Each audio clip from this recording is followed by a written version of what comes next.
नमस्कार दोस्तों, एक बार फिर से स्वागत है आपका अपने यूट्यूब चैनल फ्री स्टडी पर। आज की वीडियो में हम बात करने वाले हैं फोर्थ सेमेस्टर हिस्ट्री और आर्कियोलॉजी के बारे में। जिस भी बच्चे के पास सेक में ये सब्जेक्ट है हिस्ट्री और आर्कियोलॉजी, ज़रूरी नहीं अगर आप फोर्थ में हो तो ही आपको पढ़ना है। अगर आप थर्ड सेमेस्टर में भी रह के ये वीडियो देख रहे हो तो आपके लिए यही जो सब्जेक्ट है यही आपके उसमें होगा। क्योंकि होता क्या है, कॉलेज पर डिपेंड करता है कि थर्ड सेमेस्टर में वो आपको क्या देगा या फोर्थ सेमेस्टर में वो आपको क्या पढ़ने के लिए देगा। जैसे कि अभी आपको पता होगा कि हिस्ट्री और आर्कियोलॉजी काफ़ी बच्चों के पास है, तो काफ़ी बच्चों के पास लेजिस्लेटिव सपोर्ट है इस बार सेक में। और आपको पता है जिसके पास इस बार हिस्ट्री आर्कियोलॉजी या आर्काइव है उसके पास पिछली ईयर जो है प्रीवियस ईयर उसके पास कोई और सब्जेक्ट होगा सेक में। तो थर्ड सेमेस्टर और फोर्थ सेमेस्टर में जो है ना, अगर आपको थर्ड में जो चीज़ पढ़ा दी फोर्थ में फिर वो चेंज हो जाती है। कॉलेज पर डिपेंड करता है कि आर्कियोलॉजी वो कब पढ़ाएगा, उनकी मर्जी है। थर्ड सेमेस्टर में देना चाहें बच्चों को वो सब्जेक्ट तो थर्ड में देते हैं, फोर्थ में चाहें तो फोर्थ में देते हैं। तो चलो खैर इन सबको छोड़ो, हम यहाँ पर अपना क्वेश्चन डिस्कस कर लेते हैं। यहाँ पे मैंने आपको विद आंसर राइटिंग के समझाया है और मैं कोशिश करूँगी कि आपको जो है ना बहुत अच्छे से ये क्वेश्चन समझ में आ जाए। सबसे पहले आप क्वेश्चन देखो, आपसे कोई भी क्वेश्चन पूछे इन तीनों में से आपको आंसर सेम ही लिखना है। पहला क्वेश्चन पूछ सकता है पुरातत्व क्या है, यह मानक इतिहास को समझने में किस प्रकार सहायक है। दूसरा क्वेश्चन आपसे ये बोल सकता है कि मानव इतिहास को समझने के लिए इतिहासकार द्वारा उपयोग में लाए जाने वाले विभिन्न प्रकार के पुरातात्विक साक्ष्यों का परीक्षण करना है। पुरातात्विक साक्ष्य क्या होता है, जो भी हम पढ़ेंगे वही। पुरातत्व को परिभाषित करें, मानव अतीत के अध्ययन में इसकी प्रासंगिकता की व्याख्या करनी है। यानी अगर आपको ये तीन में से कोई भी क्वेश्चन आ जाए तो आपको ये लिखना ही लिखना है। और 98 नहीं 99.9 आप ये कह लो कि 100% चांसेस है कि ये क्वेश्चन आएगा। क्योंकि भाई आर्कियोलॉजी है, पुरातात्विक के बारे में पढ़ रहे हो आप और आपसे पुरातत्व ना पूछे, ऐसा हो ही नहीं सकता। अगर आपको ए फॉर एप्पल पढ़ाया जाए या फ्रूट नेम बोला जाए और आपसे एप्पल ना पूछे तो कभी पॉसिबल है, नहीं है। सेम चीज़ आर्कियोलॉजी अगर आपको पढ़ा रहे हैं तो आर्कियोलॉजी में आपसे पुरातत्व क्वेश्चन ना पूछे कि पुरातत्व क्या है या उसको परिभाषित करो, पॉसिबल ही नहीं है। तो ये क्वेश्चन आप मान के चलो 100% आपके एग्जाम में आएगा ही आएगा। चलो अब हम देख लेते हैं कि आपको लिखना कैसे है। सबसे पहले आपको भूमिका लिखनी है। भूमिका में आपको पुरातत्व को एक्सप्लेन करना है। एक्सप्लेन कैसे करेंगे आप, जैसे मैंने किया है यहाँ पर, जिन विज्ञान के माध्यम से धरती में छिपी हुई सामग्रियों की खुदाई अतीत के लोगों के भौतिक जीवन का पता लगाया जाता हो उसे पुरातत्व कहते हैं। यानी पुरातत्व किसे कहते हैं, जैसे कुछ भी चीज़ ज़मीन से जो खोद कर निकाली जाती है, जो भी अवशिष्ट मिलती हैं, जो सामग्रियाँ मिलती हैं खुदाई के दौरान। और खुदाई क्यों करते हैं, जो अतीत में लोग हैं उनके जीवन को पता लगाने के लिए। तो यहाँ पर 4 लाइनों को मिक्स किया गया है। यानी कि विज्ञान के माध्यम से धरती में छिपी हुई जो सामग्रियाँ होती हैं वो खुदाई के सामने आती हैं। खुदाई क्यों करते हैं, अतीत के लोगों के भौतिक जीवन को पता लगाने के लिए। और जो चीज़ें, यानी कि पुरातत्व का मतलब बेसिकली होता है जो चीज़ें हमें मिलती हैं उन्हें हम पुरातत्व कहते हैं। यहाँ पर मैंने आपको पुरातत्व जो है यहाँ पर अर्थ समझाया हुआ है, वो परिभाषा थी। अगर आपको लिखना हो पुरातत्व का अर्थ तो आप लिख सकते हो, क्योंकि डेफिनेशन और मीनिंग में डिफरेंस होता है, ऐसे ही परिभाषा और अर्थ में डिफरेंस होता है। तो वो तो थी परिभाषा जो मैंने आपको पढ़ाई। उसके बाद यहाँ पे देखो, पुरातत्व की खुदाई से ही मानव संस्कृति का पता लगाया जाता है।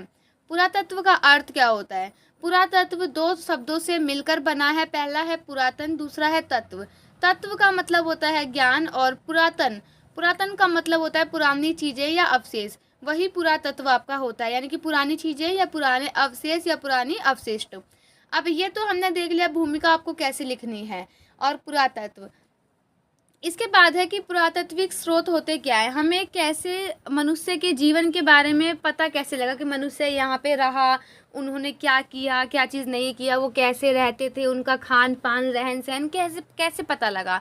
तो वो हमें पता लगा पुरातात्विक स्रोतों से। पुरातात्विक स्रोत क्या होते हैं, पुरातात्विक स्रोत होते हैं सिक्के, स्मारक, भवन, चित्रकला, अभिलेख, मूर्तियाँ, अवशेष, ये सभी होते हैं।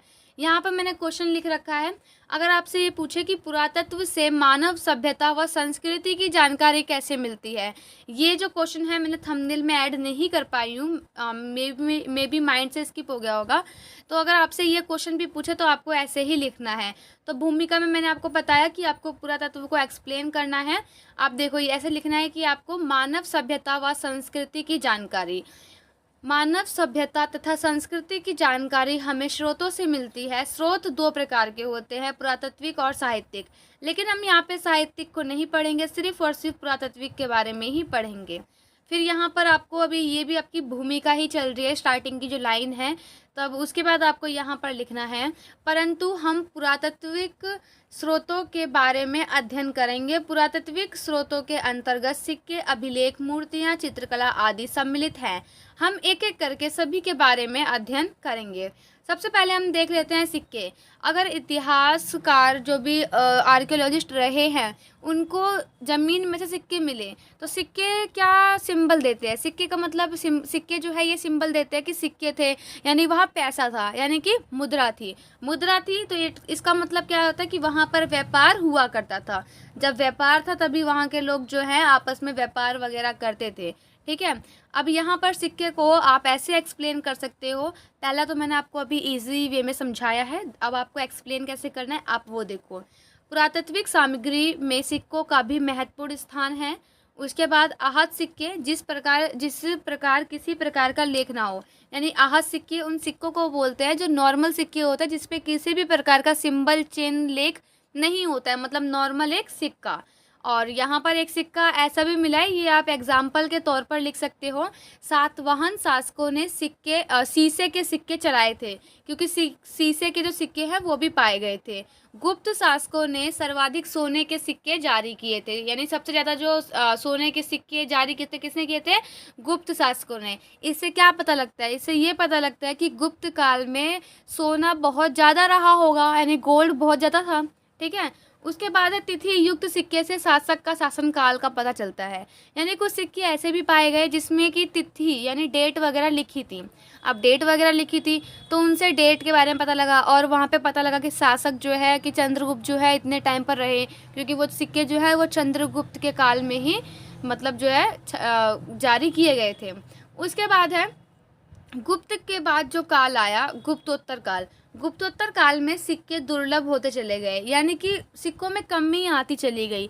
अब सिक्कों में कमी आने का मतलब ये है कि हो सकता है वहाँ की अर्थव्यवस्था जो है वो डगमगा गई हो सकता है कि वहाँ पर पैसों में कमी आई, इसीलिए सिक्के जो है वहाँ पर दुर्लभ हो गए, यानी कम हो गए। उसके बाद है सिक्कों में खोट होने से राज्य की आर्थिक व्यवस्था कमज़ोर होने का पता चलता है, यानी कि सिक्कों में जो मिलावट होने लग गई तो उससे क्या पता लगा कि वहाँ की अर्थव्यवस्था डगमगा गई, वहाँ पे आर्थिक स्थिति जो है हो सकता है कमज़ोर हो गई हो। ये सभी डिपेंड करता है हो सकता है पर, कोई भी कंफर्म नहीं है या कंफर्मेशन कोई नहीं होती है इतिहास में, बस वो एक टाइप का लॉजिक होता है, या आप कह लो कि हमें उस चीज़ से जानकारी मिलती है, परंतु वो जानकारी कितनी सच है कितनी झूठ है वो हम नहीं कह सकते। उसके बाद है कि सिक्कों पर अंकित आकृति से शासक की अभिरुचि का पता चलता है, यानी कि यहाँ पर एग्जाम्पल लिखा है समुद्रगुप्त। आपने ये बहुत बार पढ़ा होगा, और मैंने भी आपको सेकंड सेमेस्टर में बताया था कि समुद्रगुप्त के काल में एक सिक्का पाया गया था, जिस सिक्के पर समुद्रगुप्त की फ़ोटो बनी हुई थी और उसमें समुद्रगुप्त हाथ में वीणा लेकर बैठे हुए थे, जिससे हमें क्या पता लगता है कि समुद्रगुप्त को जो संगीत से है यानी म्यूज़िक से प्रेम है, म्यूज़िक से लव है ना, म्यूज़िक लवर थे वो। तो यहाँ पर यही बताया गया है कि सिक्कों पर अंकित आकृति, जो भी सिक्कों पर आकृति छपी होती है उससे वहाँ के शासक की अभिरुचि का पता चलता है। उसके बाद है आकृति से जो है धार्मिक विश्वासों का भी ज्ञान होता है, क्योंकि कहीं कहीं पे जो है ना सिक्कों में यज्ञ वगैरह भी छापे गए हैं सिक्कों के ऊपर, तो हमें वहाँ पे धार्मिक अभिरुचि का भी पता चलता है। उसके बाद सेकंड है आपका वास्तुकला। वास्तुकला बेसिकली स्मारक तथा भवन को कहते हैं, यानी कि भवन और स्मारक वास्तुकला के अंतर्गत आती हैं।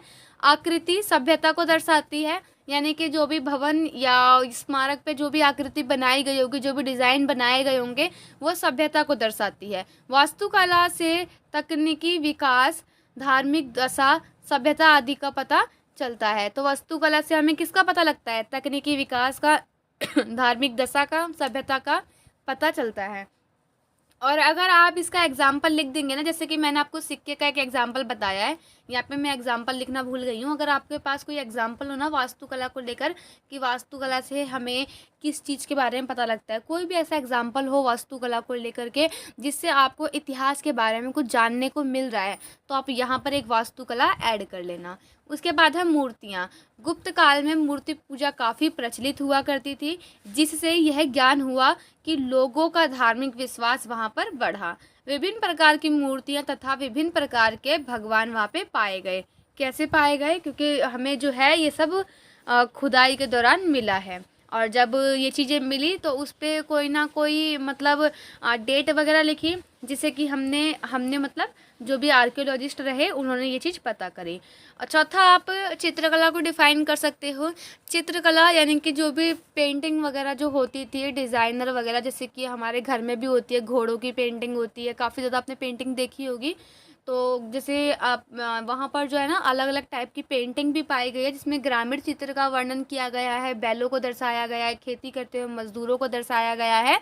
सेम ऐसी शहरी चित्र भी मिले हैं, जिसमें शहरों के बारे में भी बताया गया कि शहर ऐसे हुआ करते थे। तो इस टाइप से अगर आपके पास कोई चित्रकला का एग्जाम्पल हो तो आप इस टाइप से कोई चित्रकला का एग्जाम्पल भी लिख सकते हैं। नेक्स्ट आप इसमें लिख सकते हैं अवशेष। अवशेष यानी कि जो हमें मतलब निकला है ज़मीन में से, खुदाई के दौरान जो निकला है। तो अवशेष किसी चीज़ का ही होता है, जैसे कि हड्डियाँ, जैसे कि इंसान का भी अवशेष हो सकता है, जानवर का अवशेष हो सकता है, या पौधों का अवशेष हो सकता है। तो अवशेष के तौर पर हमें हड्डियाँ मिली हैं।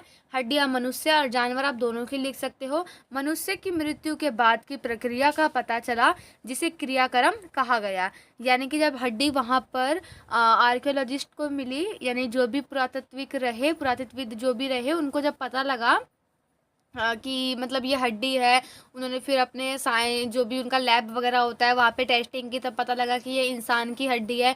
तब इससे हमें ये ज्ञान हुआ कि वहाँ पर जो है क्रियाक्रम की जो है क्रियाक्रम भी होता था, या क्या प्रक्रिया थी क्रियाक्रम की, दफनाया जाता था या जलाया जाता था। तो वहाँ से क्रियाक्रम का भी ज्ञात हुआ। गहने आदि भी मिले, और गहने आदि से स्त्रियों के बारे में पता लगा। यानी गहने हैं, गहने अगर ज़मीन पे खुदे हुए मतलब ज़मीन के अंदर मिले हैं, तो इससे हमें ये पता लगा कि इतिहास में स्त्रियां भी गहने जो है पहना करती थी, उनको भी मतलब श्रृंगार का बहुत ज़्यादा शौक हुआ करता था। उसके बाद हमें वहाँ से ज़मीन से मोहरे, मृत भांड, भोग विलास की वस्तुएं मिली हैं। तो आप यहाँ पर इन लाइनों को बहुत ज़्यादा डिस्क्राइब करके लिख सकती हो। मैंने बस कीवर्ड लिखा है। उसके बाद 6 पॉइंट है आपका अभिलेख। अभिलेख 2 टाइप के हुआ करते थे, सरकारी अभिलेख और निजी अभिलेख। सरकारी अभिलेख वो होता था जो राजकवि के द्वारा, यानी कि जो राज्य में जो कवि हुआ करते थे, राज्य यानी कि शासन, जैसे कि राजा का दरबार हो गया तो उसको बोला गया राजकवि। जैसे राज दरबार होता है ना, वैसे ही राजकवि के द्वारा जो भी सरकारी अभिलेख मिले हैं, बेसिकली उनका एग्जाम्पल आप लिख सकते हो भूमि दान पत्र।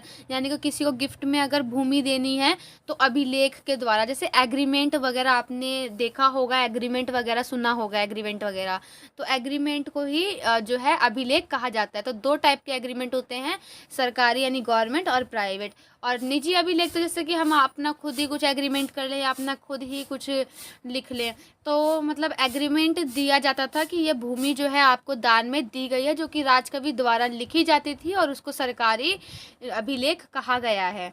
ठीक है। भारत में सबसे प्राचीन अभिलेख अशोक के हैं, और ये जो अभिलेख है ना, अशोक के जो अभिलेख मिले हैं, इसको आप एग्जाम्पल में लिख सकते हो। अशोक के जो अभिलेख है वो ना ब्राह्मी लिपि में और खरोष्टी लिपि दोनों में लिखे हैं। इससे ये पता लगता है कि अशोक का जो साम्राज्य था वो एक ही लिपि में नहीं, एक ही भाषा में नहीं, मतलब वहाँ पे काफ़ी ज़्यादा भाषाएं जो थी, विभिन्न प्रकार की भाषाएं हुआ करती थी।